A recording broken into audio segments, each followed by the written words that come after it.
Si est un sujet bien triste que Faustine Bollard a décidé d'aborder dans l'émission Ça commence aujourd'hui sur France 2 ce mercredi 1er février.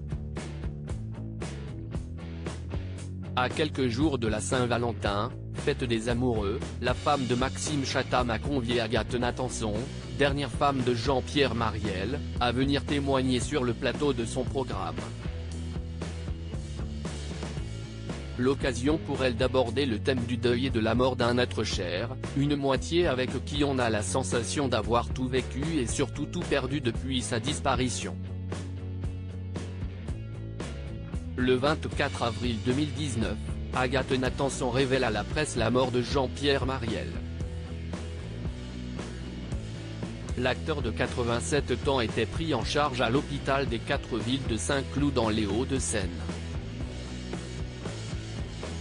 Atteint de la maladie d'Alzheimer, le comédien avait été placé par son épouse dans une maison médicalisée, n'étant elle-même plus dans la capacité de s'occuper de lui. Ce mal qui rongeait Jean-Pierre Marielle, le couple n'en a jamais parlé. Si est tout juste si le principal intéressé était au courant. Agathe a alors pris les devants et tout fait pour simplifier la vie de l'acteur, comme devenir son oreillette lorsqu'il montait sur scène.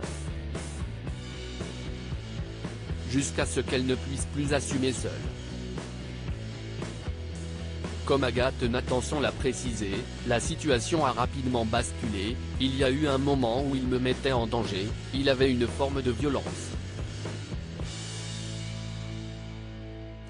Il avait des sortes d'hallucinations, des choses qu'il ne comprenait pas. Il pouvait me dire bonjour monsieur. Bizarrement qu'il me dise ça ou qu'il ne me reconnaisse pas, ce n'était pas grave. Ce qui était grave, c'était de le voir lui changer. De voir que c'était irréversible et de savoir qu'on ne se retrouverait plus jamais. Un départ surprise malgré l'âge avancé de son homme, Agathe Nathanson ne s'attendait pas à ce que la mort vienne frapper aussi vite à sa porte, c'était bizarre parce que je ne le voyais pas partir, je n'avais pas vu son départ arriver. Je voyais que c'était une maladie grave mais pas mortelle. Quand il est parti, j'ai été prise de court parce que je ne pensais pas qu'il allait partir.